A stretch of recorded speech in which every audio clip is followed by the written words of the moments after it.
try this time to have some self-control and stick to my notes. Because out of all my notes so far, each lecture I've used less than a third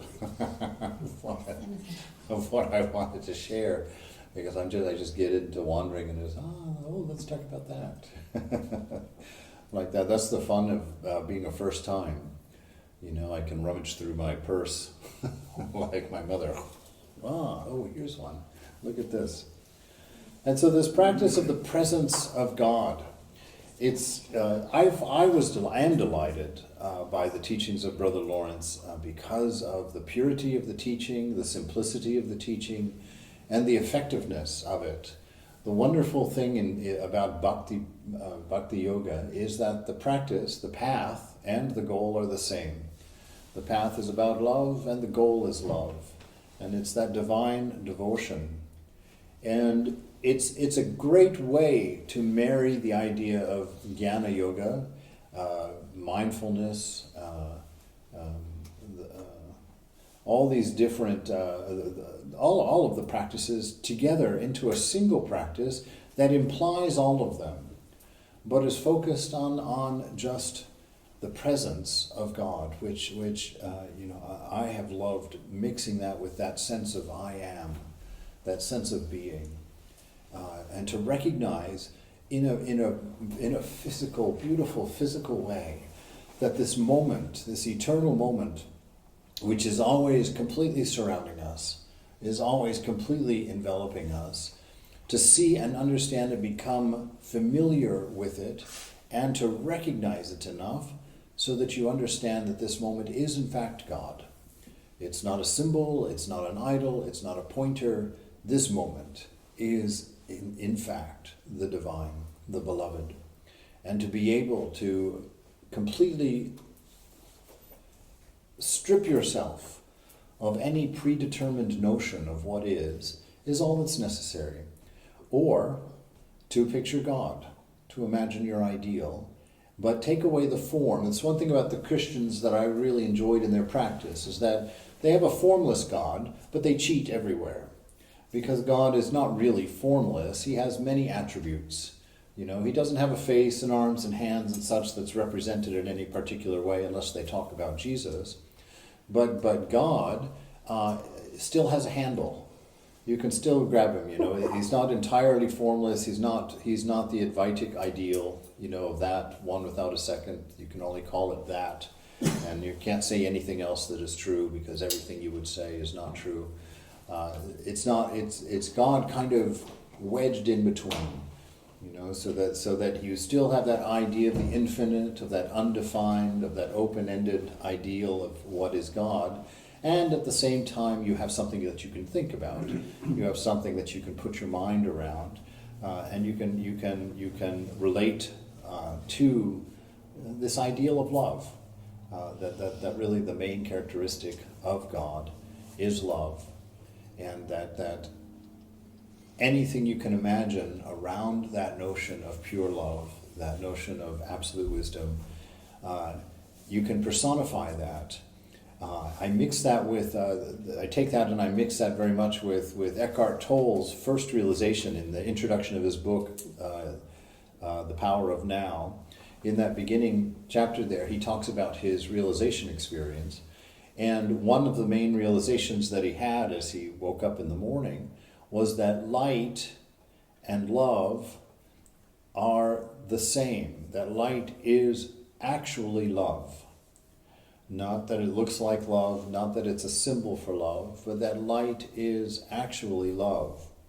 And that, following that thought, wondering about that thought, and mixing that with this jnanic idea that we've never seen the outside world, because the mind is in a black box in the cranium. There's no light in there. And yet we see a world full of light. And how is that possible? Where does the mind get the symbol for light that illuminates? That is the love of the divine. That is consciousness. That's pure love. And if you play with that notion, like sitting in the shrine and understanding that all the light around you is the love of God, that it physically is a manifestation of love of God, you simply can just be transported. into a wonderful understanding of how unconditioned that love is, how it surrounds you at all times, how you can live a life lit by it and not recognize it, not see it, not appreciate it. But those times when you begin to wonder, has God left me? Is there such a thing as God? Is God thinking of me? You can stop and recognize the light that surrounds you, and you can know that God has not forgotten you, that God has not left you, and that you can experience the complete embrace in every moment in the light, in this light of consciousness, in God. And then when you take it and you add to it, as we're going to do hopefully today, of course that note is quite toward the ends. I'll hope to get there, where we describe love and talk about the qualities of love. But to sit there and understand that it's being in this light of love that will bring you to your truth, to your realization, and that it's the same effort needed as sunbathing. That is really the practice of the presence. There's nothing more required. When you go out to get a suntan, I don't know if people still do that or not, but when I was a kid, everybody had to have a suntan. Nobody wanted to be white in those days. And so you'd go and you'd lay out in the sun, and you didn't have to sit there and think about it. You didn't have to be like, okay, more melatonin in region 3 here, more over there. Oh, it's getting hot on the wrist on the right. Quick, more melatonin there. It's effortless. You just go and you expose yourself to the sun and you relax. Of course you have to do all the things, cover your hair and all of those things, but you lay there and you simply, do your work. And for half an hour or so you manage to lay there. Of course, as a kid, it was 3 minutes that I could lay in one place. And you get your suntan. And that's all that you had to do. And truly, in the practice of bhakti, that is what you do. That's all that is necessary.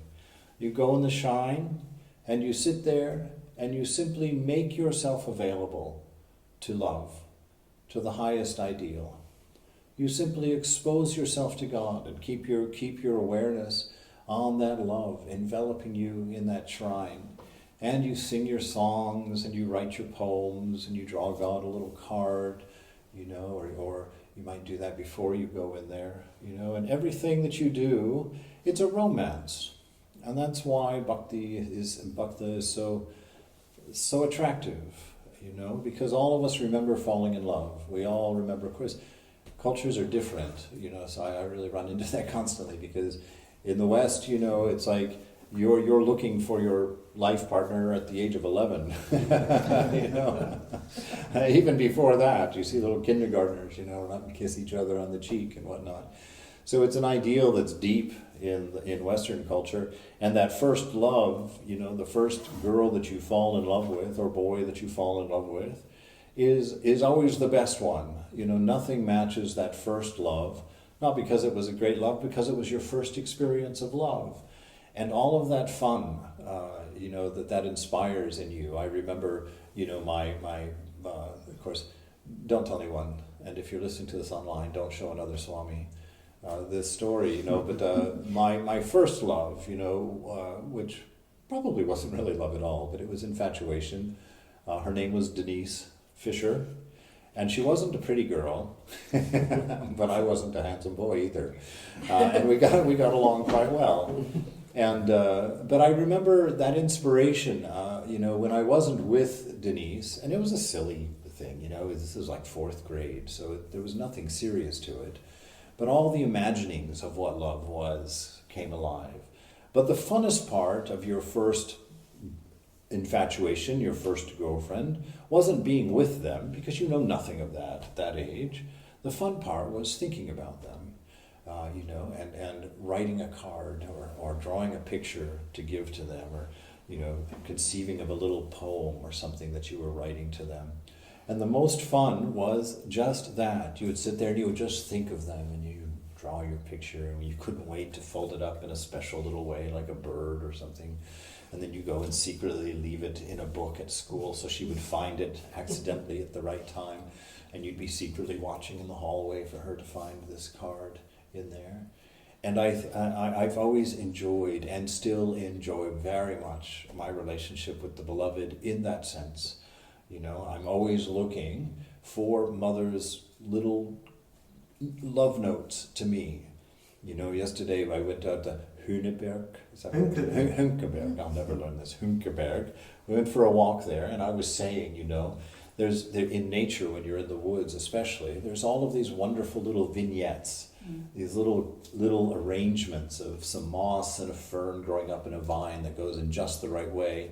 And if you get your camera down in there and get just the right framing, it's perfect. You know, the composition is balanced.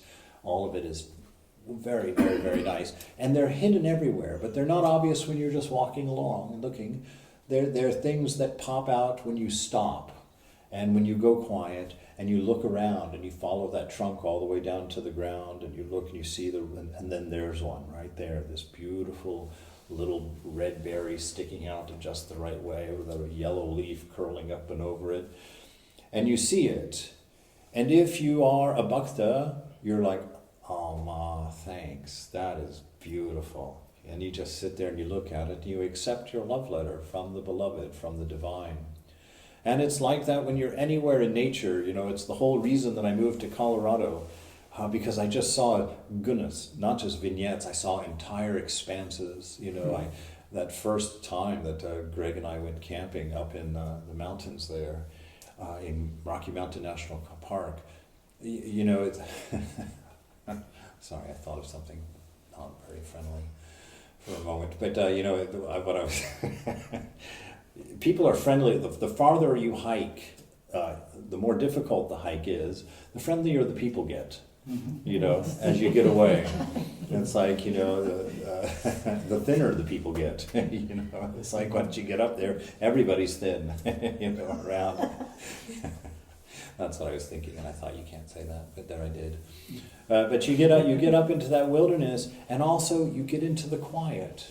You get into the unspoiled. What I call, when I talk about it, I like to say, to get out of the right angles of ego. You know, everything that's constructed by people, angles, you know, 90-degree angles everywhere. That's egoism, you know, just egoism everywhere. When you go into nature, you will never find a right angle. Everything is in harmony. All obstacles are overcome. You know, you can see a tree growing out of a crack in a rock, and you think, my God, how did that tree ever grow in that crack of a rock? And it's an inspiration.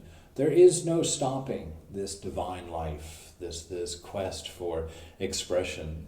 You know, to walk in the Sand Dunes National Park, which is about 2 hours through 4 hours, I guess, from where I live, and it's just it's a mountain of sand. It's mountain height. I mean, it's huge, and you go there, and there's all these dead juniper trees. It's kind of very arid, very dry there, and the trees don't live long, or they live very long, but they don't grow very much because there's not much to live on. And in the dead trees, I'm always fascinated because they're like poetry. You can see their whole life written into their form, into their body, or their skeleton now, I guess. But you can see that whole effort. And what is that effort? Everything about that design of that tree, that little tiny bush, I should pick up pictures, but that would take me an hour to find them. They're all what? Reaching for light. Reaching for light. And to me, that was just such a beautiful little lesson that I saw just by sitting and looking at them and understanding what I'm looking at is the quest of decades of this living thing that moved nowhere, couldn't be distracted by all the change of being mobile, but standing in that one place, you can see its entire story of reaching for the light, reaching to the heavens. You know, and they always end in a branch that curls and twists and points, always pointing at the light, their highest ideal, the thing which nourished them and filled them and gave them life. I just imagine and want to that my body that I leave behind, I always hope that skeleton somehow tells a story like these dead tree branches of how this entire life was a quest to reach light, to reach love, to touch the divine, to see God. And so this bhakti, this love, I have to worry about an ending on love. This love is everywhere present and is always waiting for you to discover it, always waiting for you to pay attention to it. That's all. That's all.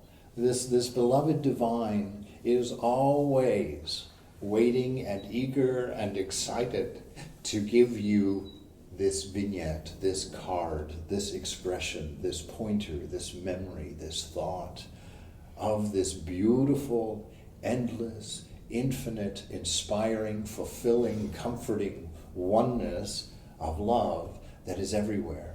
This love that manifests as this twinkle the stars at night, because light and love are one and they are the same thing. So you can look in the night sky and see thousands of reminders of the love of God shining and causing you to imagine and causing you to wonder and causing you to be inspired. And then the daytime, of course, you've got this massive burning bomb of light in the sky. And what does it do? It nourishes everything. Without that burning bomb in the sky, there would be nothing, everything would die. And so it is the light of love, the light of consciousness that has produced all life and nourishes all life and feeds all life. And you can look at it without awareness. You can look at that and you can feel a brotherhood with the Schefflera plant there. What is it doing? It's just sitting there exposing as much of itself all the time, 24/7, to what? To the love of God. Just sitting there getting its suntan, reaching for its realization. And you begin to see that way, and then every time that Shantu walks through this room, he's suddenly reminded, yes, to suntan in the presence, to suntan in the light of God, and to be changed, to be inspired. And that's all it takes, is a constant remembrance and a constant bringing the self back to the understanding, to the awareness, to the seeing of the presence of your beloved. And in that moment that you're aware, you begin to produce that spiritual melatonin, that spiritual melatonin of a kind heart, of a loving nature, of compassion, of concern. It keeps your eyes open, keeps your heart inspired, keeps you always ready to reply and to respond to that light. So the practice of the presence, he makes these. First, he just kind of lays out one sentence of the practice, and then he gives one sentence of what happens, and then we'll talk about his beginnings, what kind of mind he started with, what his practices were, and then end with what he developed in 15 years. 15 years is not very long. If you're a youngster, it's a huge amount of time. At my age, I realize 15 years, it's terrifying, because actually I'll be 75 in 15 years. And 15 years ago, I had already been in the monastery for 9 years. It's terrifying when I think of it in that way, identifying with the body. But as a monk, it's very exciting, actually. I always wanted to be an old man.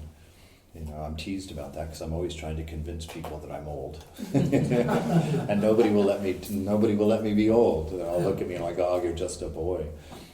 But it's true, though. When I went to India in 1999, when I had decided that I was going to come back to the United States and join the monastery, the way that I told my friends about it is I said to them, on this trip, something miraculous happened to me. And I wasn't talking about a particular anything.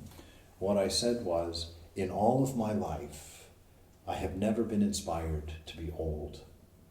It has always been something that I didn't want to think about. It made me afraid. I associated it with all kinds of negativity. But on that trip to India, I met 5 people that inspired me to be old. Because when I looked at them, like Moksha Prana's eyes, it was like that tree in the desert by the sand dunes. In her eyes, I could see that lifelong quest to reach the light, to touch something beautiful.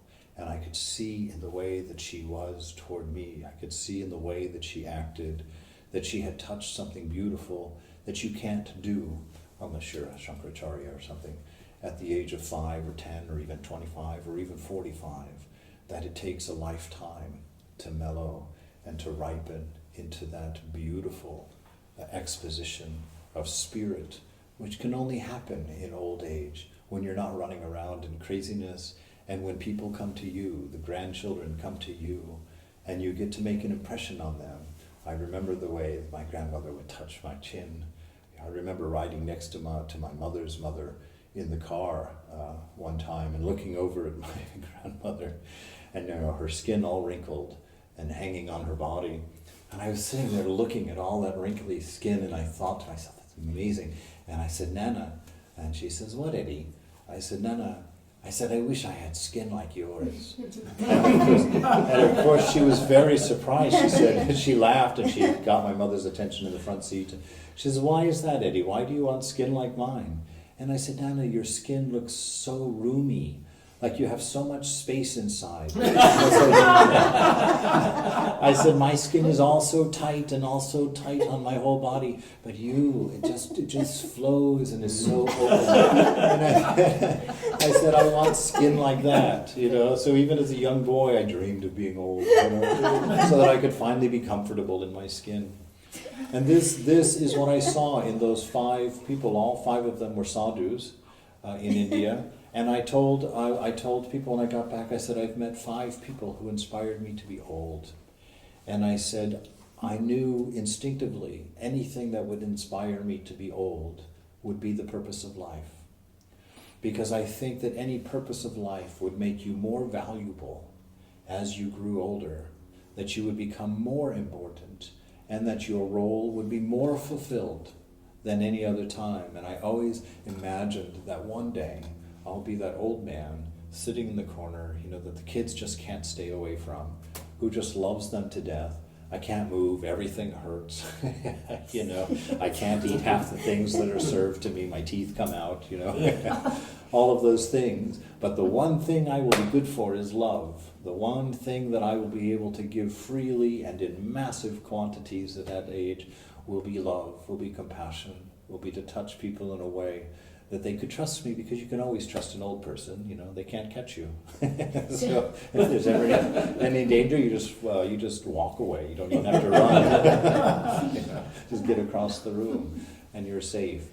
And this ideal of bhakti, of this love, of this kind of harmless gentleness, has become my highest ideal of my beloved, of God. And to live a life where everything can remind you constantly of such a sweetness, and it's such a sincere sweetness.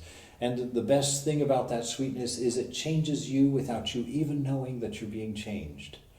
That's one of the most beautiful things to me in my experience in the monastery, is that when I look at myself now and I compare it to my memory of myself 25 years ago before I joined, I look at that and I realized one thing mainly. Almost none of the things that I have focused on and tried to change about myself have actually changed. Almost none of them. But almost an infinity of things that I wasn't even aware of have developed and have grown and have become me. Things that I'm very happy about and very glad to finally become. I used to be a very... we won't go into that. but let's just say, after I joined the monastery, out of all the 50 or 75 friends I claim to have, with the one rule that I had at the monastery, I shared last night at dinner, Swami Prabhupada only had one rule for the new brahmacharis. You cannot initiate contact with anyone outside the monastery. They could call me, they could come visit me, I could return a call if I missed it, but I couldn't make the first call. I couldn't initiate a call. That one rule lost all of my friends the day I moved into the monastery. That one rule lost everybody. I have 2 friends left. They're still friends, actually, and now they're both Vedantins. But I only had 2 friends left after that one rule. And when I read Swamiji saying there is no love in this world, there's only shopkeeping, I have a very direct experience of that. I would have called myself very popular at one time. I would have named 50 friends that I thought that I had. And after joining the monastery, I saw that it was just an exchange program. You know, if I invited them to my party, they invited me to theirs. And it went on like that. But as soon as I didn't throw parties, as soon as I didn't go to movies and didn't go out and play like that, in that sense, it disappeared, evaporated. And the most beautiful thing about that is my life went on. And I found something worth so much more than that.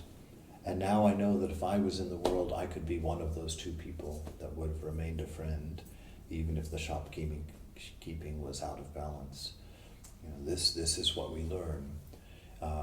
Swami Prabhupada, this is also an edgy example, but life is edgy, and so I don't get afraid of talking about things that probably many sadhus wouldn't talk about, because they're things that we live in the middle of, but I think it's important to know how to handle them and how to deal with them.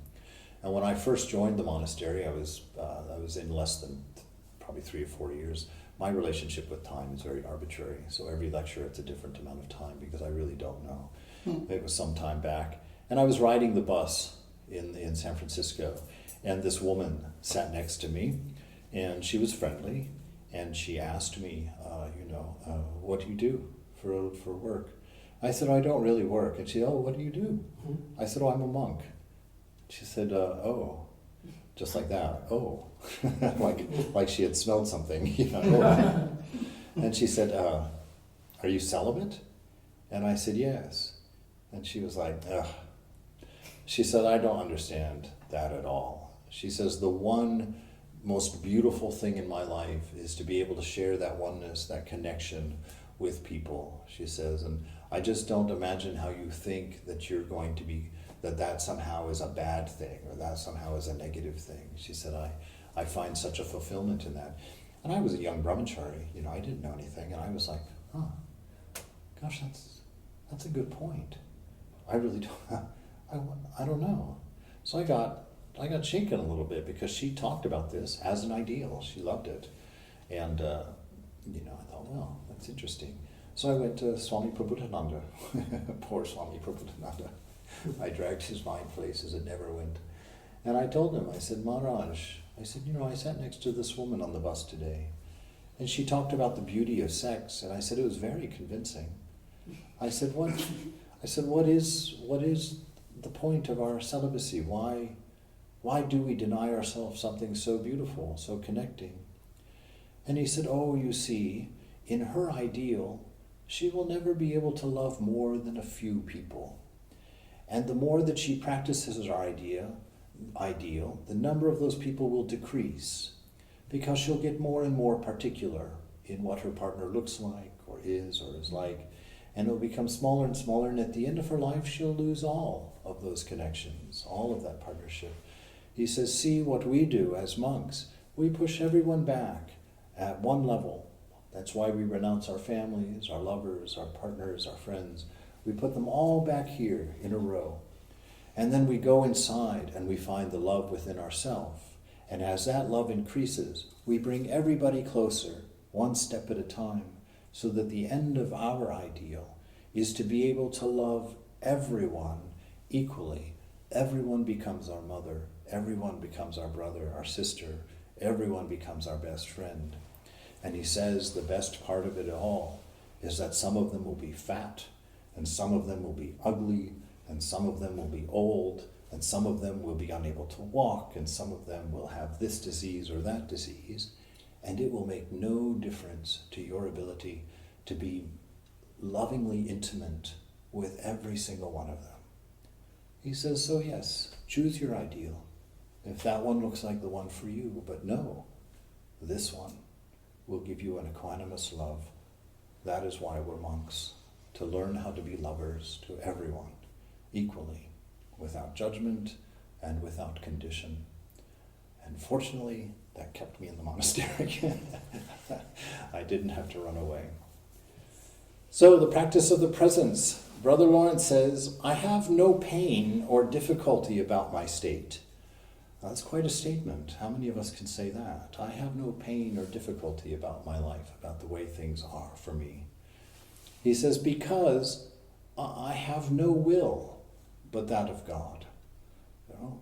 That is, he found no will outside of the inspiration from his nature, from his divine nature, from that image of God that's planted within. That it was no longer a response of senses to the world. It was no longer a reaction to conditions.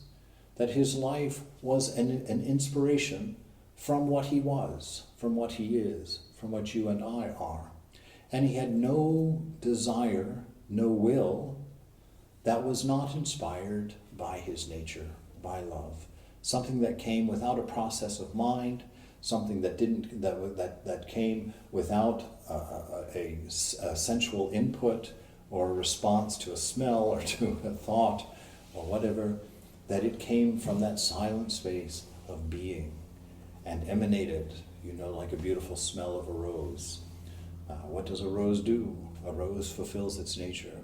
When you walk in the woods, all of that harmony that we talked about is because every single one of those plants is not expressing a will that's caused by, externals. It's displaying its singular nature to reach for light, to express its beauty. The rose doesn't do anything but put all of that energy into a moment of beauty, for the bees, but everybody appreciates it, and then it lets it go, and it's still a rose. I have no pain or difficulty about my state, because I have no will but that of God, which I endeavor to accomplish in everything, in all things.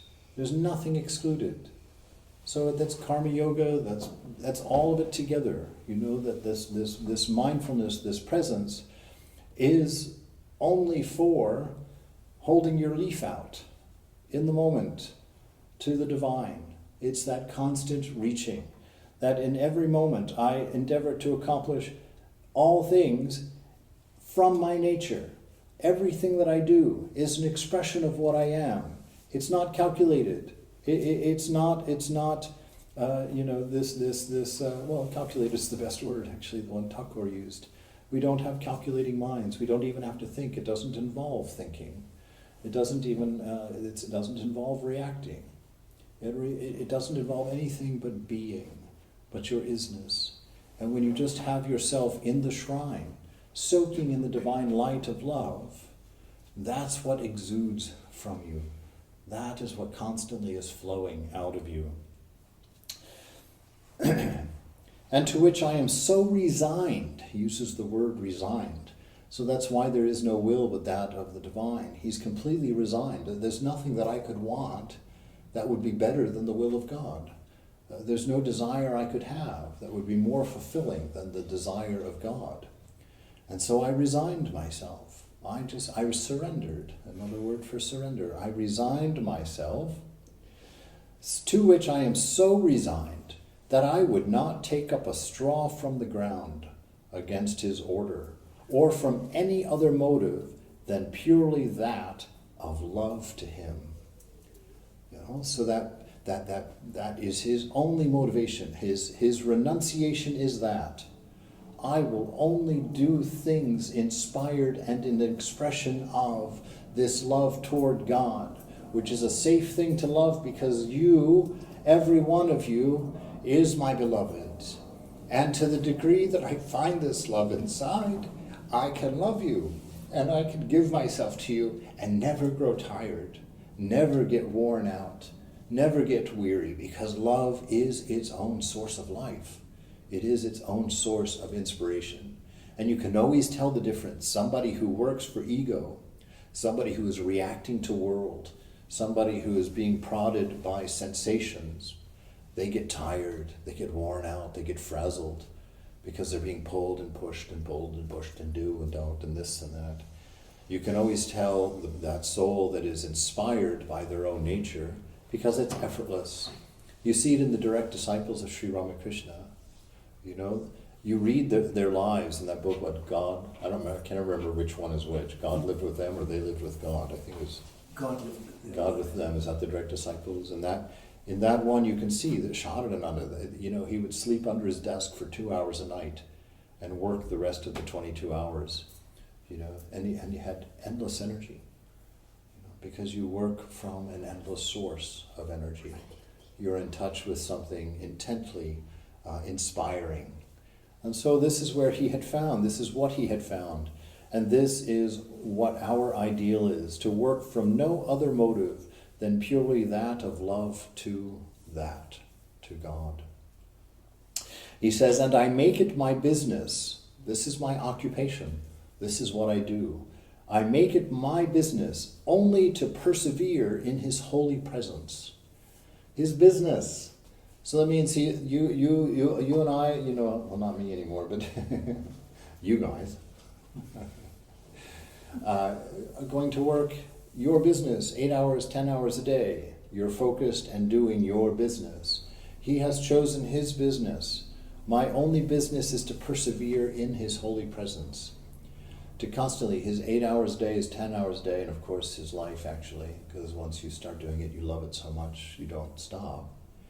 But his business, with the same focus with which we go and do our accounting and go do our bussing tables or go doing our cooking or whatnot, with that same dedication, that same energy, that same schedule, that same application, he goes to just remembering and enjoying and recognizing continually in everything the presence of his divine beloved, which we come to find, of course, is ourself. I make it my business only to persevere in his holy presence, where I keep myself by a simple attention. It's not it's a simple attention, because now you've come to a place where everything reminds you. You see everything reaching for light. You see everything surrounded by light. You see that everything grows from light. This time of year especially, you look out and you see all those brand new leaves. What is every single one of those leaves? It's that tree going about the business of keeping itself in the presence of that divine light, to take advantage of that divine light, and to sprout and to grow and to change in harmony. No right angles, no efforts, just a simple reaching for the divine. Where I keep myself by a simple attention and a general fond regard to God. Just a general fond regard. So there's always just a friendliness in this presence. There's no egoistic striving, trying to attain, trying to reach, trying to do, trying to be. It's a very simple, friendly regard toward God, and the business of just constantly keeping a simple attention. So simple and fond, very gentle, very sweet, very inspiring, and a sustainable love, and practice. A general fond regard to God, which I may call an actual presence of God, which is what develops. That at first it's an effort, at first there's a forgetting and a constant remembering, but after a while that love, that fond regard inside becomes something in and of itself. It ceases to be just a feeling or just an arrangement of thoughts, and it actually becomes presence. It becomes a marker that the other is near, the other is imminent.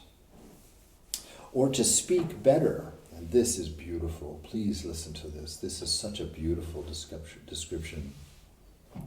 Or to speak better, a habitual, silent, and secret conversation of the soul with God, which causes me joys and raptures inwardly, and sometimes also outwardly, so great that I am forced to use means to moderate them, to prevent their appearance to others. Right? So this secret, silent communion between the soul and its beloved, that in that state, out of that comes an inner joy that becomes so profound, he calls it rapture. Rapture is when God comes down and just literally rips you up into the heavens. It's an embrace. I would call rapture what I did to my mother when I went to school as a freshman, and I had been away from home for about 5 months, and my parents decided to bring the church group up to see Abilene Christian University, and they didn't tell me they were coming. And one day I come out of class and, the hallway, the long hallways of the dormitories, and all the way down at the end I look, and I'm such a sucker, I can't stop crying at the thought of that, but I look and I see my mother, and oh my God, I hadn't seen her for the first time in my life. I'd seen her every single day up until that time. She's standing at the end of this long hall, and I saw her, and I just ran to throw myself at my mother, who's, a good foot shorter than I am, and a very small woman. And I just threw myself, and just everything in me hugged that, and that wonderful rapture. That is what the love of God ends with, is that long run down the hallway of life to that divine presence, and throwing everything and embracing, using your entire self for that embrace. And it's so powerful in him that he had to hide it from others so that it wouldn't be a problem. He just went around smiling and giggling and chuckling, and he had to keep it under control. Probably because he was in a monastery, and monasteries were very dignified. We can't have them, we're just more stoic than this. So that's where he ended. This is the fruit of that simple and fond practice of the presence of God. This is where he started. And this, I think, is very comforting, because you might find yourself in this. He said, it is said of him that he had been a footman to Mr. Fubert, the treasurer. All right, so that was the height of his worldly accomplishment. He was a footman. Do you know what a footman is? No. A footman. Remember in the old days of horse and carriages, the two guys that stand on the back of the carriage, and their only responsibility is when the carriage stops to walk around the side and open the door for the master to get out and then close the door. That's a footman. So that was his big accomplishment. That was what he was destined to do in life. That he had been a footman to Mr. Fubert, the treasurer, and that he was a great awkward fellow who broke everything. So a big klutz. A big clumsy guy, that he had desired to be received into a monastery, thinking that he would there be made to be smart for his awkwardness, and that the faults he should commit, so that he could sacrifice to God his life with its pleasures, but that God had disappointed him. He wanted to get in there. He thought he was joining the military. He thought, if I can go join, my friend Bill did this, joined the military when he was a teenager, because he had no family, and he thought that the military would teach him that discipline and teach him that self-control, and he could make something of himself. So here we have Brother Lawrence doing the same thing. He wanted to be received into a monastery, thinking that there he would be made smart, that he'd get a good education, and that he would find a solution to his awkwardness and all the faults that he committed. And he was going to do it as a sacrifice. It's like, this is going to be I'm going to do this and commit myself. I'm going to leave everything else, life and its pleasures. But God disappointed him. He, having been met with nothing but satisfaction in that state. That it wasn't at all a toil. It wasn't the arduous task that he was hoping for, the severe of it. That God had disappointed him by being so gentle, and that the whole experience was so sweet. It seemed to me that all creatures, reason and God himself, were against me. This is the attitude he had. He felt like God was against him before his experience, and that faith alone was for me. That it was only his believing that was real. That his faith and love for God, that was the only thing that he could count on. He didn't know God's love, didn't have an experience of the divine presence, and he really thought that his whole religion was just his faith, just his believing something, or hoping for something. And faith alone was for me. I was troubled sometimes with thoughts that to believe I had received such favors was an effect of my presumption, which pretended to be at once where others arrive with difficulty, at other times that it was a willful delusion, and that there was no salvation for me. So you see, this is that deep dark, where God's being kind to him, God inspiring these feelings of love in him, God not being a severe stepfather, to him, that all of these notions, all of these things he was feeling by being in the presence of God, that all of these inspirations, he didn't trust them. He thought, no, this is a delusion of my ego. This is my own pride that's making me think that I'm accomplished such a love from God or such a sweetness inside. And he wouldn't trust them, even though they were there, because his identity was with his faults. I was a klutz, I was unaccomplished, I was stupid, I didn't have any discipline. I joined to get straightened up, and I join and I find that God is not interested in straightening me up. God is loving me as I am. God is embracing me as I am. And without having done any labor, without having done in any severe austerities, without having been properly whipped into shape, he began to experience this divine love, this divine presence. And it was such a surprise to him, he refused to accept it, because his karma wouldn't let him accept it, because certainly he wasn't worthy of love.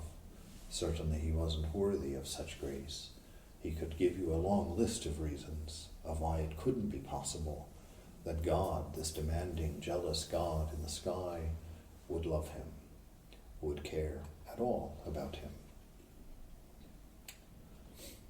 This trouble of mind lasted for 4 years. So his first 4 years at the monastery, he was going through this constant struggle, during which time I suffered very much. But at last, he had seen that this trouble arose from a want of faith, and that since then he had passed his life in perfect liberty and continual joy, that he had placed his sins between him and God, as it were, to tell him that he did not deserve his favors, but that God still continued to bestow them in abundance. What a strange situation we're in, right? We sit here and we're striving and we're working because we want this discipline. We want to be able to sit for 4 hours at a time. We want to make our austerities and make our efforts, so that we can become worthy of the love of God, so that we can become pure enough for the love of God, And yet, who is it that gets those places the best? You take a look at Girish Ghosh. How fond Thakur was of Girish Ghosh, But look at Girish Ghosh's life. All the devotees together were like, why do you let that rascal even in the room? He abuses you, he's a drunkard, what good is there in him? Why is that? And yet Thakur always received Girish Ghosh, even when Girish came and abused him, even when he came drunk off his, Budelheimer. He comes stumbling in, and what's Thakur's response? He tells one of his disciples, go look in the cab. He must have left his bottle of wine because it's not in his hand, and I know he's got a bottle of wine somewhere. Don't go get it and dump it out in the alley and break the bottle and come back here and I'll finish spanking him. It wasn't like that at all. It's like, no, go get his bottle of wine. He's going to want it later. This is the amazing thing about God. Your idea of purity and God's idea of purity are probably not the same.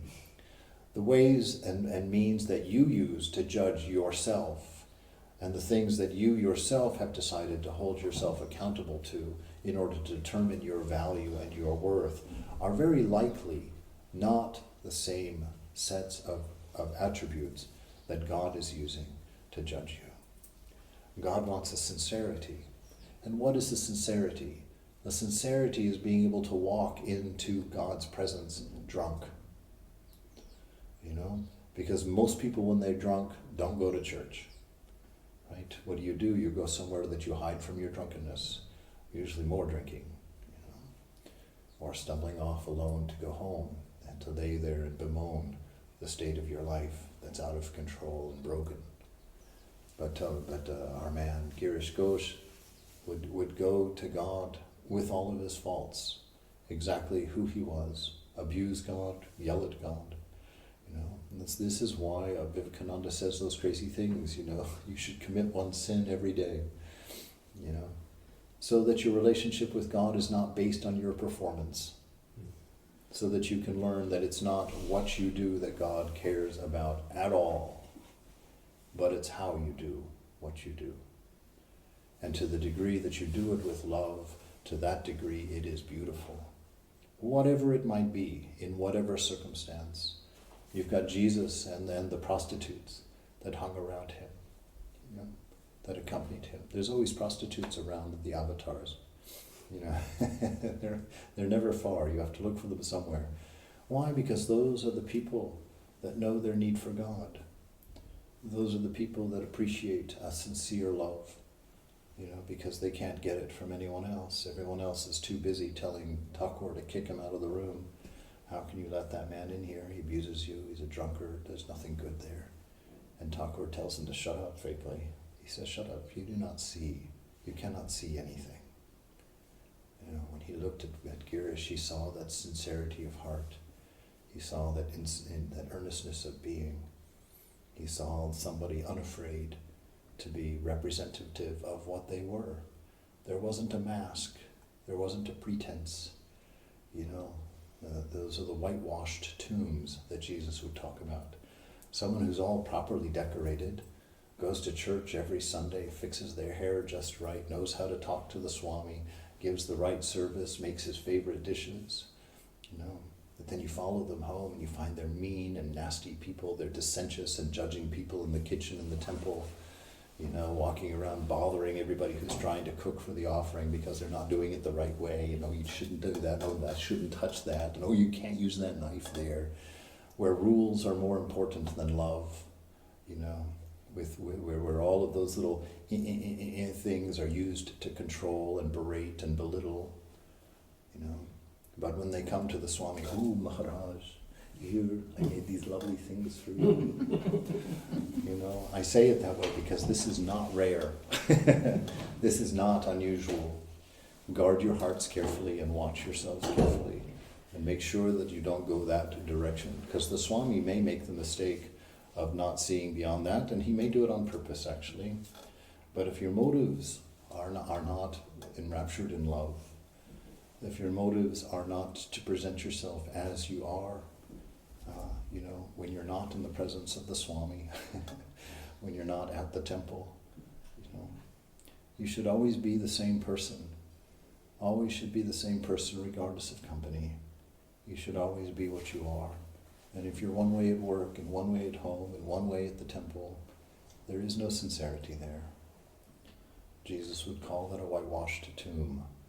It looks pretty on the outside. It's a beautiful building.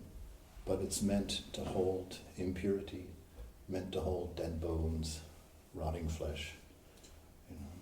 So we have to guard our inner life. We have to be what we are. We have to be honest and sincere and straightforward. And in our darkest times, the times when we're falling the deepest into our vile, problems and weaknesses, where do we go? We run to the shrine. We don't hide from God. How different would the story of Adam and Eve be if after they had eaten of the tree, the fruit of the knowledge of good and evil, and they heard God walking in the garden in the cool of the day? What if they hadn't run away in fear? What if they had known that love? What if they had trusted in that love and ran to him naked and embraced him and said, "Oh my, we've done it. We've made a horrible mistake. We feel naked. We feel afraid. We feel so small. We've made an utterly wrong decision." How different would the story of life be? And that's for you to decide. Because where do you run when you've fallen? Where do you run when your faults are obvious? Do you go to the shrine, or is the shrine too pure for you at that point? Can you not bear that light? That was one of the things most important to me in the monastery. I was asked after I'd been there for a while, when Greg left actually, I was asked to do the worship every day. And I have to tell you, that was the most difficult, I think, thing I had to do. You know, I was a hedonist who had found its way by a miracle into the monastery, and I dragged all manner of trash into that building with my life. And I would sit there in the presence of Thakur to do a puja, and how difficult it was for me to touch any of those instruments to worship, because I knew my dirt. I knew my impurity. I knew my longings and my prides and my arrogance. I felt my lusts. I felt my greeds. And I would have to sit there in front of that light, that beautiful light of love, in front of that purity of Holy Mother, knowing my mind, knowing my actions, knowing my life. But by grace, God had put me in a situation where I couldn't have a choice. I had to go and sit in that light every single morning to do my worship.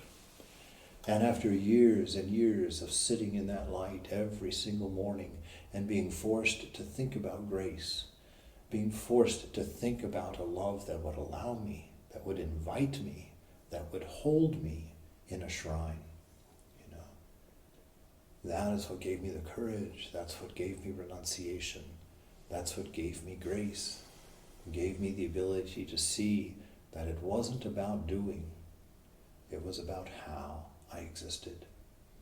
To know that my acceptance, I used to imagine, you know, that I had Joseph's coat of many colors, you know, that I would literally go and sit in the shrine when I was about to do the worship, and I would go through the motions with nothing. I would take an imaginary chadar made of grace, my protective barrier, you know, and I would throw it over my shoulder like that, just in an imaginary movement, to remind myself, let go. None of that matters. You're here by invitation. God has invited you here. You didn't sneak in here. God has invited you here, and He's given you this shawl of grace. Put it on, and don't think again about your inner condition, your inner judgment. Sit in grace, and know that it's because Thakur has invited you and wants you to be here to do this worship. And so that's the attitude that I adopted for that shrine. And that's the attitude that saved me. It's the attitude that allowed me to stay, you know, for all these years in the presence of Thakur, you know, feeling not, I would like to have felt this sincerely horrible about myself. I had even more ego than that, though. But this notion of being able to be as you are, so you don't have to pretend. You know, you talk like you talk, you do what you do, but you do it because you value yourself from God's perspective. You are valuable because your nature is pure love, not because of what you do. You are valuable because of the image of God which is within you, not because of what you've done with it. You know, your value is inherent to what the Beloved has made of you, and not what you have made of you. That's not the important thing. So this trouble lasted for 4 years, where he saw that his trouble arose from a want of faith, a lack of faith. That's an interesting thing to say. What does that mean? That means if you can't go to the shrine drunk, not that I'm encouraging you to do that, don't misread me here, but the fact that if you are in a bad period of your life, you know, whatever, you're doing drugs or you're going to bars or doing whatever you're involved in, that is the most important time to go to the shrine. Because those are the times where you will not be able to sit there for any other reason than the grace of God. Those are the times when your ego will present to you every reason that you don't deserve to be there. And through that practice you will find your purity, in the same way that Girish Ghosh was turned into a saint. And here, almost 200 years later, we're mentioning his name as an example, lifting up an alcoholic, a drunkard who abused the Master, as an example.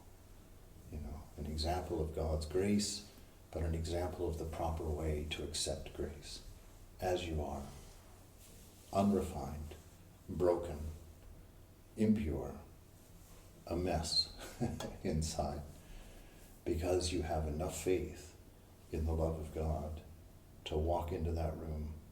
You have enough faith in the grace of God to feel at home in the presence.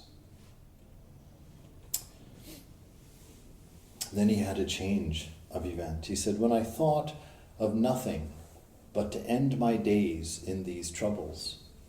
So it was so bad, he was thinking of ending his days, committing suicide. It had gotten that dark, which did not at all diminish the trust I had in God, and which served only to increase my faith. I found myself changed all at once, and my soul, which until that time was in trouble, felt a profound inward peace, as if she were in her center and in her place of rest. So in that day, when it got so bad to the point of suicide, where that sense of his unworthiness and his impurity and his separateness and his aloneness came all the way to the depths of tamas, to end it. He says, I still held on to the only thing I had, and that was my faith that God would accept me, that God would, in fact, allow me to be there. And he said that because of that, where did I go here? That because of that, I found myself changed all at once, and at that time I felt a profound, I would be happy with just inward peace, oh, that would be great.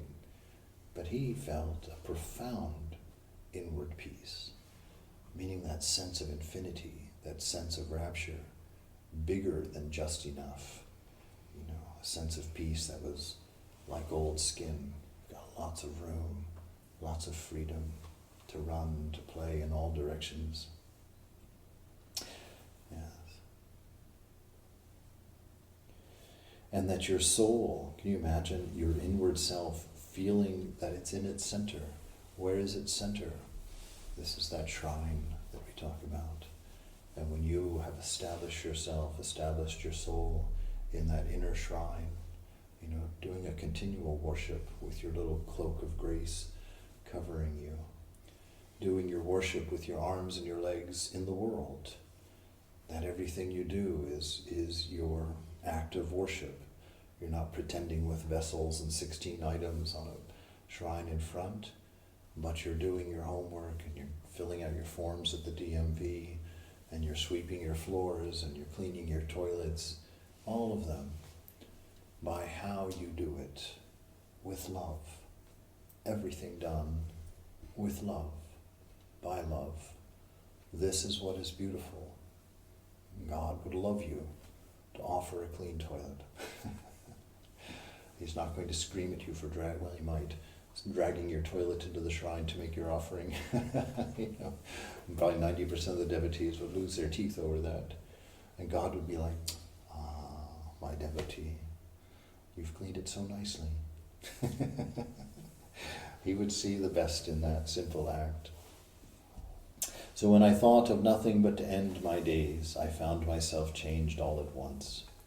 Ever since that time, ever since that moment, when he refused to let go, where he demonstrated that his only sense of value for himself was the love of God, when he had nothing else to offer but a faith in the fact that God would not judge him, would not turn him away, would not reject him. Ever since that time, I walk before God simply, in faith, with humility, and with love. And I apply myself diligently to do nothing and to think nothing that may displease him. So not just doing, but thinking. To do nothing and to think nothing and to harbor nothing. No secret room for yourself and your vices. No hidden life that nobody sees, that nobody knows. But a pure self, a self that's consistent all the way through, who is what you are, regardless of condition and circumstance. This is faithfulness. It's 3:15 already. Am I finished?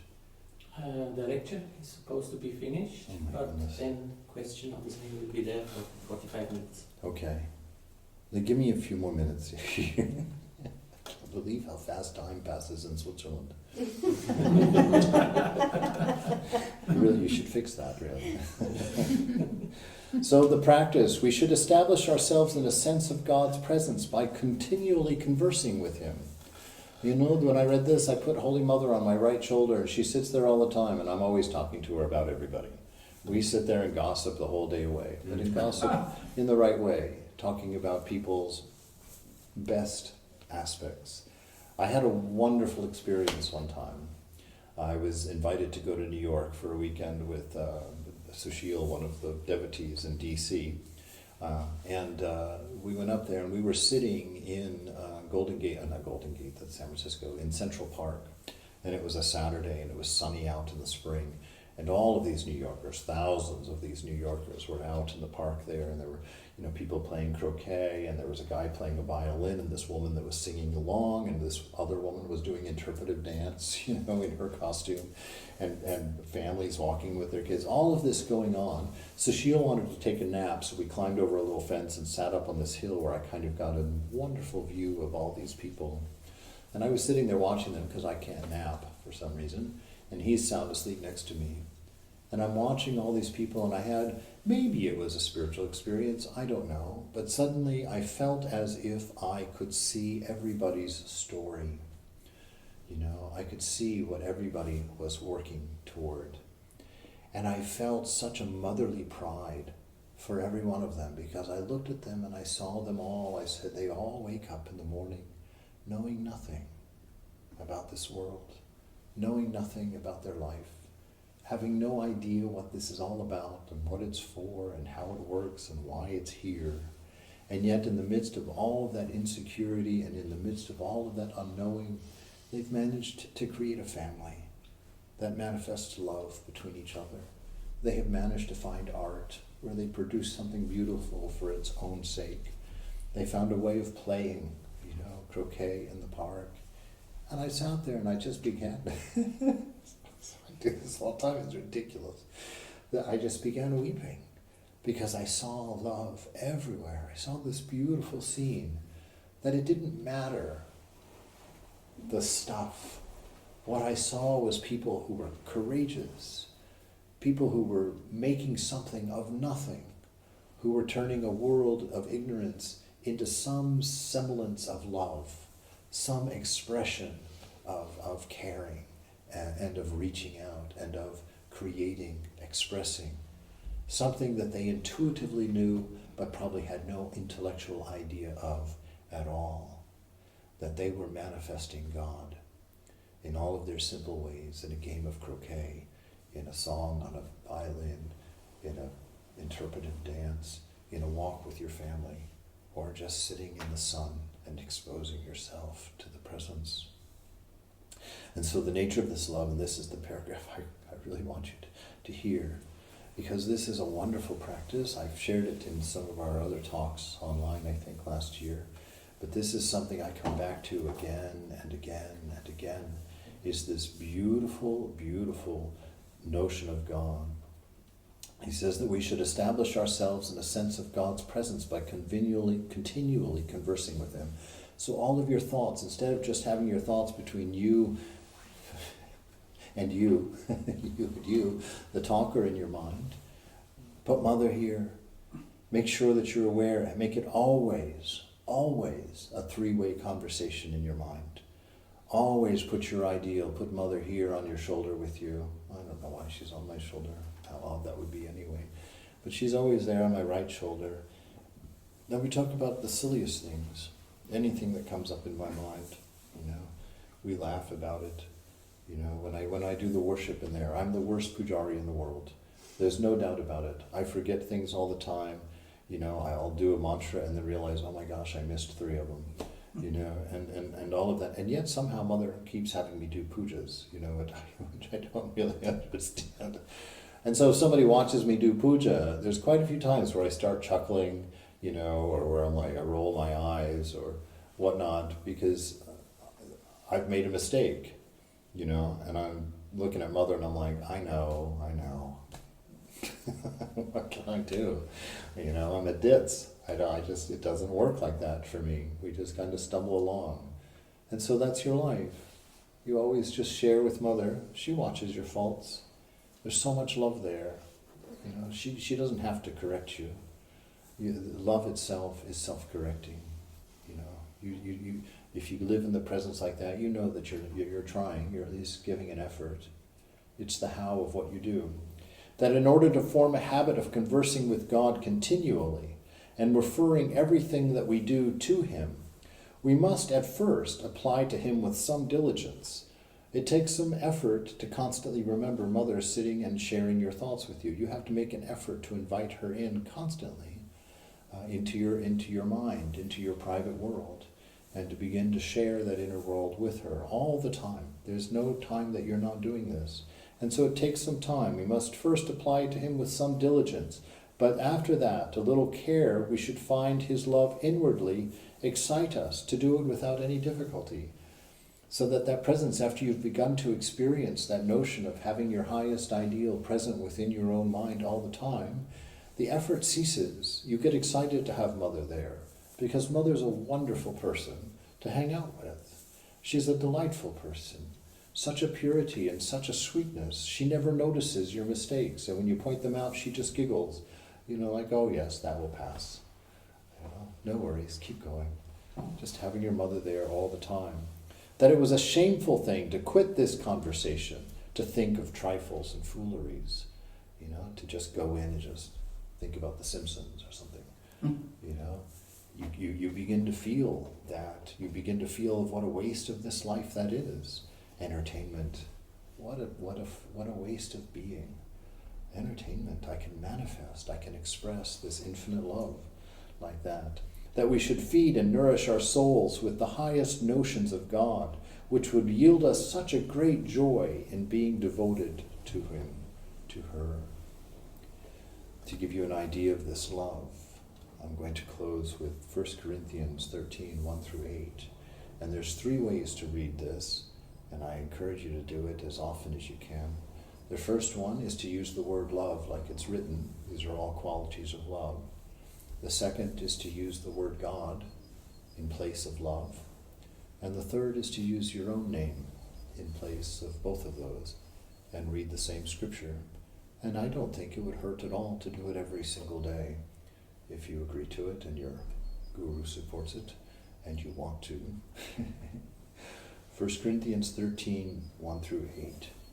If I speak in the languages of men or of angels, but I do not have love, I am only a gong or a clanging pot.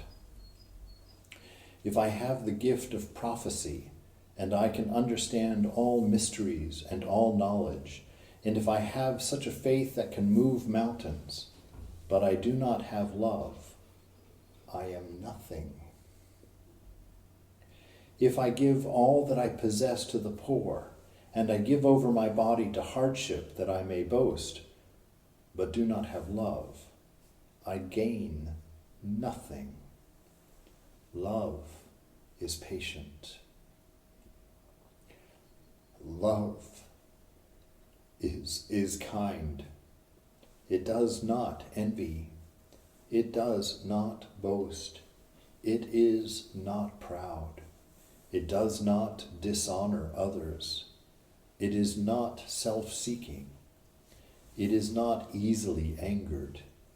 It keeps no record of wrongs.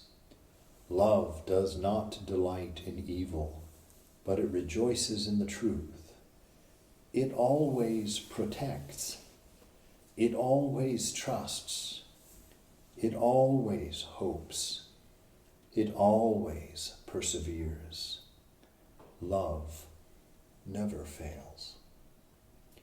And you go through that and you read it again, those especially 3 through 8 there. It says, God is patient.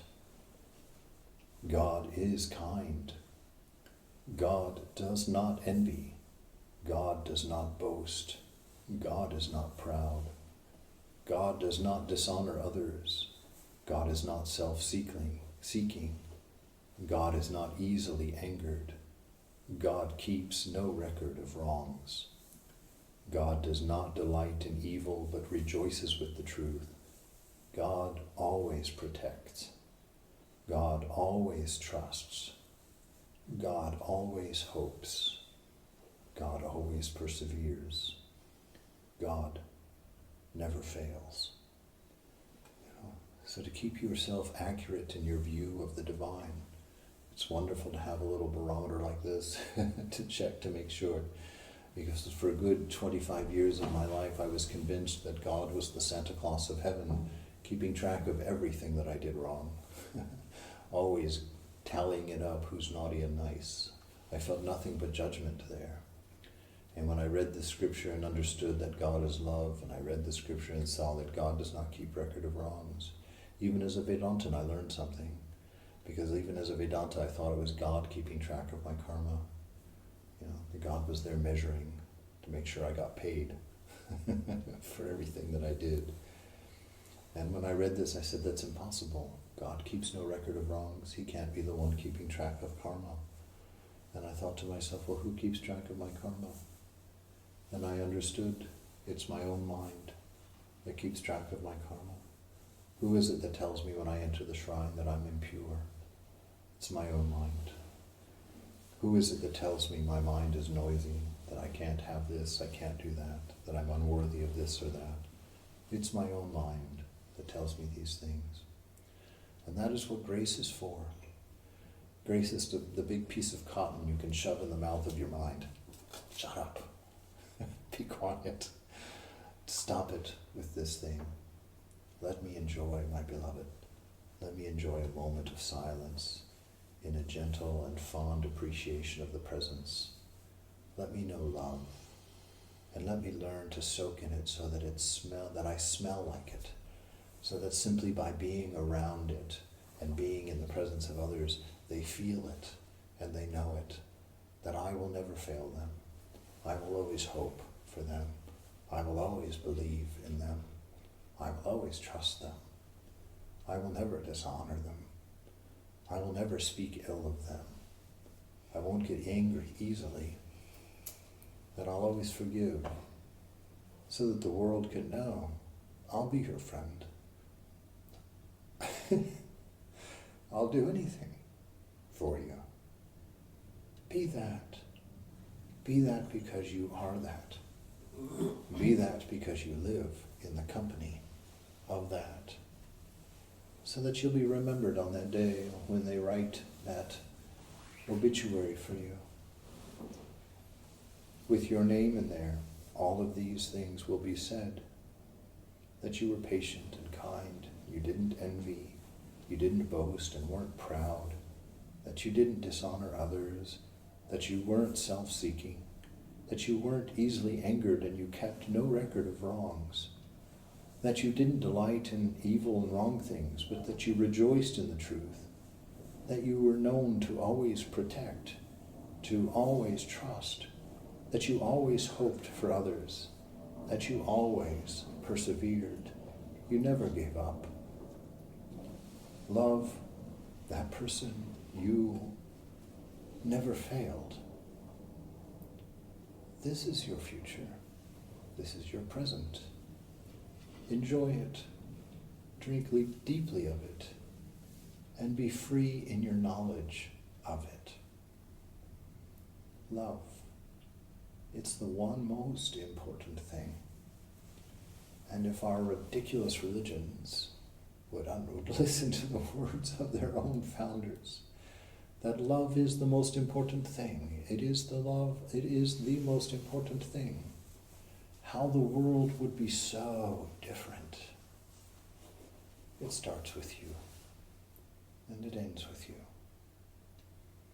So be free. Right? That. It was 15 minutes, not too bad. All right, any questions, conversation, corrections, challenges, good jokes?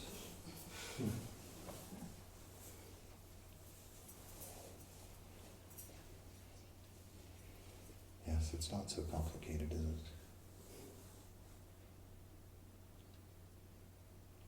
Put reminders everywhere, If you have a lovely sephirlera like that, make a point out, maybe put a bow on it somewhere, something odd, so that you look at it, it reminds you. Suntan. The next time you come, Shanta would have changed the structure of his building without the edges. Everything will be round and curlicues. It'll look like one of your drawings. Yes, well, he's about to add this huge, big building right out there to properly block his view of any of the curves. Well, not any of them. We've got a nice row of devotees right there. Yeah. No, this is the thing. Become aware of these things, because for the eye that sees, and it's one of the things Jesus always used to say whenever he would start one of his parables, he who has ears to hear, let him hear. He who has eyes to see, let him see. And then he would launch into his teaching. That means that there's a certain training to your seeing that's necessary for this. To be able to look at that and understand that is reaching for love. It's absorbing love, and it's creating itself out of love, and expressing that by putting out more leaves to touch more love and to experience more of that power. In the spring, the rebirth of all of these things. This is actually how Brother Lawrence got started, as he saw a bare tree in the middle of winter, and knowing that it would be brought back to life and that it would sprout and become itself and fill itself, he thought of God, to the extent that he had his conversion experience, where he thought truly there is a God that can love and rebuild and restructure. Train yourself to see, because God is indeed everywhere present. All of the change of the world, all of that change indicates the unchanging in you. You can see it because you have a shrine that never changes within you. All of it points there. Every single experience that you have is a big old finger pointing right at your shrine. Learn to see it. And then it's not such an effort to be aware constantly, because everything will help you. Everything will point that way. And your life will look like one of those gnarled, dead trees that even in death, even in silence, it's still pointing at the light, still pointing at love.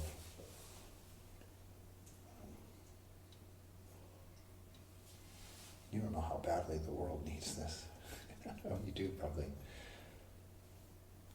Mother is desperate to have people who are spending time with her in their minds, always. Desperate to get out of the prison inside, the prison of egos.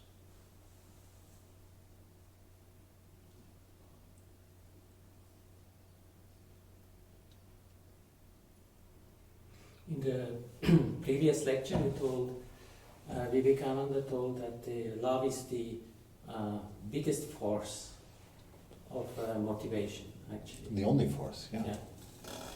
So actually we experience that every day, but a little bit in a form which is not very truthful. Mm-hmm. Which means from the childhood we are basically educated to love things, what our parents give us. Mm-hmm. And we are, good parents. We inundate children with gifts and all that. So they start loving that. Mm-hmm. So when we grow up, our expectations will become bigger, and we are entangled in basically a net of what is called Maya. Mm-hmm. But the love we feel is for new objects. For a sparkling of a time, we will feel that until it has come, as a daily routine, and we need another stimulus. Mm-hmm. So it is like the spider net and the fly which is caught in the spider net. Mm-hmm. So how to get out of it? Mm-hmm. Basically, each thread, it has to be cut. Mm. And when this outside world is cut, this love for these inexistent things, or these disappearing things in no time, then the only thing which is left, if we don't have these desires anymore, is that more love which is coming from inside and more eternal. We can keep it for longer, but that needs a lot of practice, because we have to undo which was done for maybe 20 years to our life. Mm-hmm. It's very difficult. It's impossible. You won't do it. You won't get there that way. No, things are the way they are. If you clip all the strings and you clip all the reachings for love in the world, even though they're confused, you're going to be isolated, alone, and depressed. But is it not called renunciation? No, that's not renunciation. Renunciation has nothing to do with rejecting things. Renunciation is all about embracing God. You know, it's not about what you're leaving behind. If you're walking away from everything and you have your head over your shoulder looking at all the things you're cutting, or even worse, you're backing up and cutting and cutting and cutting and cutting. Renunciation that is about the giving up is unripe renunciation. Ripe renunciation is running toward God and simply forgetting everything else, because of the love of God is so beautiful and so attractive and so wonderful that like a child, that's how Thakur describes it. You know, the renunciation is when, if you want to get the scissors, the unhealthy thing, out of the child's hand, you can't get them from him, but you offer him something better than the scissors, something more interesting than the scissors. He'll drop the scissors of his own accord. And so our renunciation comes not by rejecting everything, but by embracing the oneness. And how is that practical? It's learning to see God through everything. Our problem with loving objects is that we stop at the object, right? We don't discern and think, what is it about that object that I love? Because all of your attraction to all objects is because of a name of God that's being reflected back to you by that object. And your discernment is to look at the thing of your attraction, of your desire, and sit there and says, what a funny thing. That thing is temporary, that thing is external from me, that thing is not going to give me what I want. How is it that I'm fascinated by that? And so you sit there and you cross your hands and you stroke your beard, or if you don't have a beard, you, I don't know, what do girls do? You look at that thing and you wonder, what is it that I'm looking for in that thing? Because you can know that it's some description of your soul that is being reflected by that thing, you know. Is it a love of power? Is it a love of bliss, of pleasure? Is it a love of security? What do I think that I'm going to get from that thing? You know, from relationships you get that sense of oneness. You know, from fame you get that sense of security and acceptance. From money you get that sense of power, omnipotence. All of them are characters of your inner self that you've projected and that are reflecting off of the objects of the world. And so you look at things until you can see the name of God, and then you forget the object and grab the name of God. Grab the thing that it is what you're actually looking for. You know, when Thakur says you have to combine the love of a chaste husband toward his chaste wife, and a woman toward her paramour, or whatever, you know, all those things. It's not that you have to, you know, stop loving all those things and then just and you know, by rejecting, just have a love for God. That's not how it works. What you do is understand that the one thing that you are looking for in all of your desires is God. And you have to do that through discernment and careful thinking. And then you look at everything and it only reminds you of God. It's like the way that Vivekananda teaches us to worship in the shrine. He says if you fall in love with the picture, if your devotion stops at the picture, he says you're collecting karma. And you'll get to go to Ramakrishna Loka, but you won't get moksha. He says, but if you look through that picture to the divine behind that picture, that's moksha. That will be freedom. And so in this world, if you stop at the object, You think it's the car you want, it's the woman or the man that you want, if you think it's the house that you want, if you stop there and chase after it, that's your karma. You'll get the house, you'll get the car probably, you'll get, whatever, you'll probably attain it. But that's all you'll get. You'll get the object. If you look through that object, understand the name of God that's hidden in it, then your love will go right through that object, and that's where freedom is found. So then you appreciate God in all things. You recognize your beloved. You start finding the random love notes hidden in the vignettes of the forest. You start looking for her everywhere and being reminded constantly. So that's renunciation. Renunciation is about what you're running toward, not about what you're leaving behind. If you keep your eyes or your attention on the things you're leaving behind, weird things can happen. Repression. I call it a state of spiritual hernia.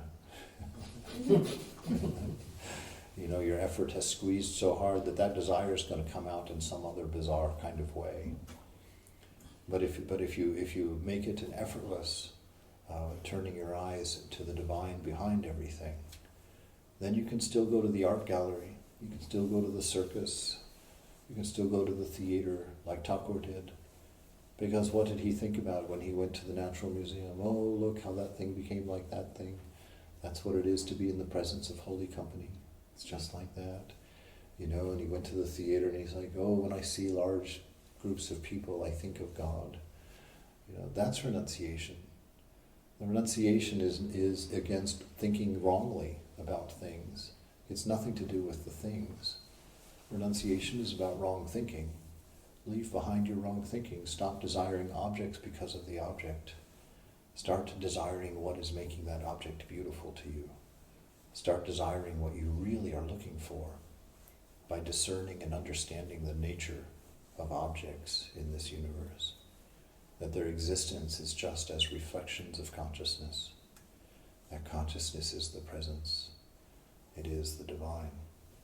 See things like that and you'll naturally go for that and not the objects. So it's a rejection of misunderstanding like that. It's a letting go because you're more interested, because you're more inspired with the better thing. Renunciation in its right form is forgetfulness of the false. You found something real, you just push past all the rest of it. No, that, look at that. And you never take your eyes off of it. You're never looking around like, oh, I'm getting rid of that. Oh, I'm going to get rid of that. I'm going to get rid of that. I'm going to get rid of that. That renunciation will just turn you into a very strange person. But this kind of renunciation, there it is.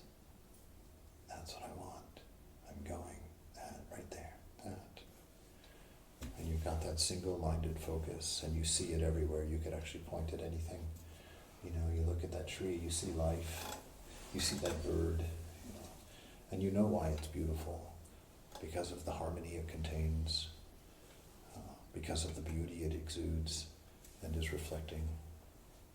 But you're aware that the thing itself is just going to die and fall out of the tree and rot. But you're looking for the thing that doesn't. And that reminds you of it. That puts your mind toward it. There's three birds now. That's bhakti. That's falling in love with God. And where is God? God is everywhere present and always perfect. What are you going to reject? If God is in everything, what thing are you going to reject?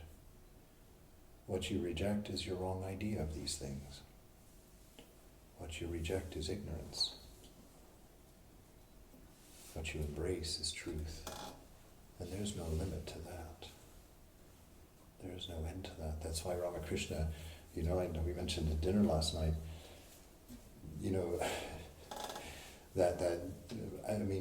Girish Ghosh was an alcoholic. Ramakrishna never told him to stop drinking. Because what alcoholic needs to be told they need to stop drinking? Every alcoholic knows that he should stop drinking. What did Thakur tell him to do? He said, every time you take a glass of wine, I want you to hold it up and I want you to offer it to the Divine Mother, and I want you to thank her for the bliss you think you are getting through that glass of wine. What did he do? He taught him to look through that glass of wine at Mother and to understand that the bliss in that glass of wine was paltry in comparison to what he's going to find by looking at the Mother through that glass of wine. And eventually he's like, oh, Mother. And that's what made him a saint. And so this is our practice. We resist nothing. We embrace the divine in everything. And we appreciate that love. And we never mistake it for an object. We never mistake it for something that falls off the tree and dies.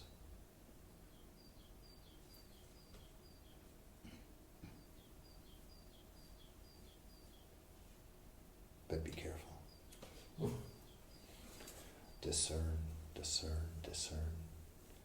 Which is very easy if you've got Mother sitting here. She'll do it for you. I swear she hits me sometimes. You know, I can feel those pokes. You know, where I'm you know, it's got to the point I actually laugh or even flinch sometimes. I'm sure it's all in my mind, and that's fine, but everything is in my mind. There is nothing that is not in my mind. So that's fine. At the beginning it is. It's an imagination at first. All of it's an imagination. But then one day when you're imagining, it becomes a little bit too real for imagination. And then one day the thought of Mother talking to you tells you something that you didn't know. And then you're very suspicious. How can my own mind tell me something I didn't know? And then you know it's not just an imagination. Mother has inhabited your imagination. You gave her an inch in your door. You've let her put her nose in your tent. And now you're in big trouble. That's why I tell people, you know, I boast to you that I started my practice with 2 minutes twice a day. You know, I tell people, be careful. Look what happened to me.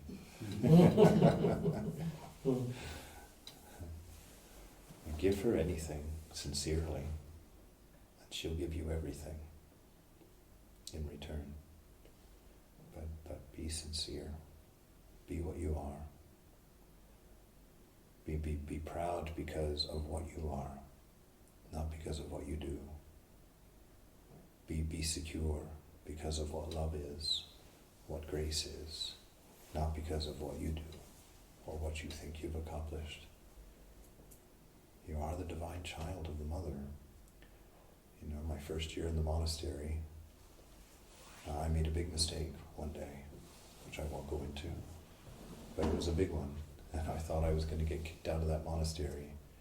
And I came back and I got in the shrine and I sat in the shrine in tears. I couldn't believe it. And I knew that I was going to tell Swami. I had to make myself tell Swami because I knew if I kept this a secret that I would do it again. And so Ramakrishna, Swami Prabhupada came in the monastery door. I got up in the shrine. I took a deep breath and I looked at Thakur and I accepted my fate, whatever was coming. I went downstairs and I said, Maharaj, I have to talk to you. Oh yes, tomorrow morning after breakfast, that'll be fun. No, Maharaj, I have to talk to you right now. Oh, I see. Okay, front room. I go into the front room. I tell him what I've done. He makes me repeat it 3 times, each time wanting more detail, which he knew was just, the pain I was feeling in just having to tell this beautiful man. Just a second. To tell this beautiful man something that I would never want to tell such a soul. And I began to cry like this, and I cried so hard I was having problems keeping my composure. And he yelled at me. He yelled at me, why? Because I had done something horrible? Because I had broken a rule? No, he yelled at me, you're a child of the Mother, what are these tears? Today your honesty has saved you. Go to the shrine. I tell you, I sat at that shrine and had one of the best moments of my life. Be who you are. Keep all the light you can on everything that you do, and it will come out all right. Because love is self-correcting. Awareness is love. And just by but again, we said this yesterday, what Swami Prabhupada said, the knots of Maya will untie themselves in the light of awareness. Mother, keep your ideal, not mother, I keep mother, you keep who you want. Take your ideal and keep it in your mind all the time, converse with it all the time, show it everything you like. In your deepest, darkest, most secret corner of your vice, bring mother there. If you're looking at things you shouldn't be looking at, point at it and tell her why you're looking at it. Oh, I really like that. Oh, that makes me feel. And just that process of honesty, just that process of light will make you realize how paltry this thing is, because you brought your ideal with you. You brought your highest ideal of love with you into your darkest corner. And that light of that highest ideal will cast light on that thing, and Mother will listen. And as you tell her these things, your heart will grow more and more sensitive, and your discernment will wake up, and you'll see this is ridiculous. It's not evil and horrible and it's stupid. That's all. You know? Error is stupid, especially if it's done intentionally. You're not a bad person. You can't be a bad person. You are the image of God. You're just dumb. That was Prabhupananda's word. And he used to say it with that accent too. He'd say it from the pulpit. He says, "Why do you do these things? You are dumb."